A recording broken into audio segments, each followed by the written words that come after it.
नमस्कार शेतकरी मित्रांनो, आपले स्वागत आहे संदीप कृषी सेवा केंद्र या युट्यूब चॅनलवर। तर मित्रांनो, आज आपण पाहणार आहोत एक नुकसान भरपाईचा GR ची माहिती। तर व्हिडिओ शेवटपर्यंत पहा आणि आपल्या संदीप कृषी सेवा केंद्र या युट्यूब चॅनलला सबस्क्राईब करा। तर चला मित्र, या वर्षी जून ते ऑगस्ट या कालावधीत आपल्या महाराष्ट्रात राज्यातील विविध भागामध्ये झालेल्या अतिवृष्टीमुळे प्रचंड प्रमाणात शेतीचं नुकसान झालेलं होतं। तर अनेक ठिकाणी नद्या, पूर, तसंच काही ठिकाणी सलग पावसामुळे शेतकऱ्यांचे पिके पाण्याखाली गेलेली होती आणि यामुळं नैसर्गिक आपत्तीमुळे राज्यातील तब्बल 30 जिल्ह्यामधील 42 लाख एकरापेक्षा जास्त क्षेत्र जे आहे ते बाधित झालेलं होतं। अशा वेळी शेतकऱ्यांची एकच अपेक्षा असते की शासनाने नुकसान भरपाई द्यावी, जेणेकरून पुढील हंगामाची शेती करायला आधार मिळेल। तर मित्रांनो, आपणास माहित आहे की राज्य शासनाने आधी टप्प्याटप्प्याने नुकसानग्रस्त शेतकऱ्यांना मदतीचे वितरण सुरू केले आहे। यापूर्वी पहिल्या टप्प्यात सोलापूर, नागपूर विभागातील काही जिल्हे, तसेच कोकणातील रत्नागिरी, सिंधुदुर्ग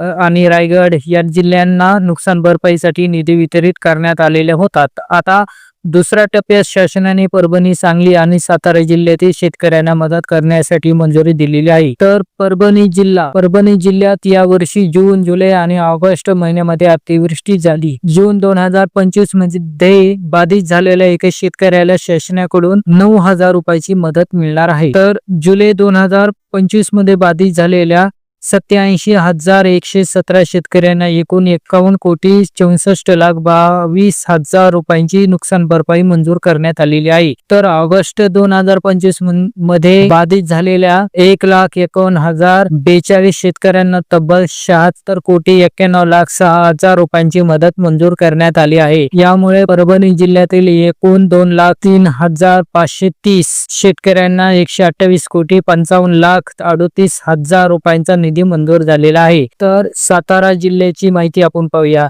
पुणे विभागातील सातारा जिल्ह्यात देखील ऑगस्ट महिन्यात शेतकऱ्यांचे नुकसान झालेलं होतं। येथे 142 शेतकऱ्यांना 3,23,000 रुपयांची मदत शासनाने मंजूर केलेली आहे। तर आता सांगली जिल्हा आपण पाहूया। सांगली जिल्ह्यातील अनेक भागात अतिवृष्टीमुळे पिकांचे नुकसान झालेलं होतं। येथे 13,475 शेतकऱ्यांना 7,45,38,000 रुपयांचे नुकसान भरपाई मिळणार आहे। तर आता एकूण निधी मित्रांनो, या तिन्ही जिल्ह्यासाठी शासनाने आज 18 सप्टेंबर 2025 रोजी एकूण 136,03,00,000 रुपयांचा निधी मंजूर केला आहे। याचा थेट लाभ 2,52,147 शेतकऱ्यांना होणार आहे। हा निर्णय म्हणजे शेतकऱ्यांसाठी दिलासा आहे, कारण अशा प्रकारची मदत शेतकऱ्यांना पुढील हंगामाची तयारी करण्यासाठी महत्वाचा ठरते। तर पुढील टप्पे जे आहे ते आपण थोडं पाहूया। राज्यातील एकूण 30 जिल्हे बाधित असल्यामुळे अजूनही अनेक जिल्ह्यांचे पंचनामे सुरू आहेत। ज्या भागातील पंचनामे पूर्ण होतील त्या भागातील शेतकऱ्यांसाठी शासन GR निर्गमित करून मदतीचा निधी मंजूर करणार आहे। निधी मंजूर झाल्यानंतर शेतकऱ्यांना थेट त्यांच्या बँक खात्यात रक्कम जमा केली जाणार आहे। यासाठी शेतकऱ्यांची KYC प्रक्रिया पूर्ण ठेवणे अत्यावश्यक आहे। तर शेतकऱ्यांच्या अपेक्षा काय आहे ते आपण थोडक्यात जाणून घेऊया। मित्रांनो, शेतकऱ्यांची अपेक्षा केवळ मदतीपुरती मर्यादित नाही, त्यांना वेळेत मदत मिळावी, प्रक्रियेत विलंब होऊ नये आणि पुढील हंगामासाठी पुरेसा आधार मिळावा अशी अपेक्षा असते। तर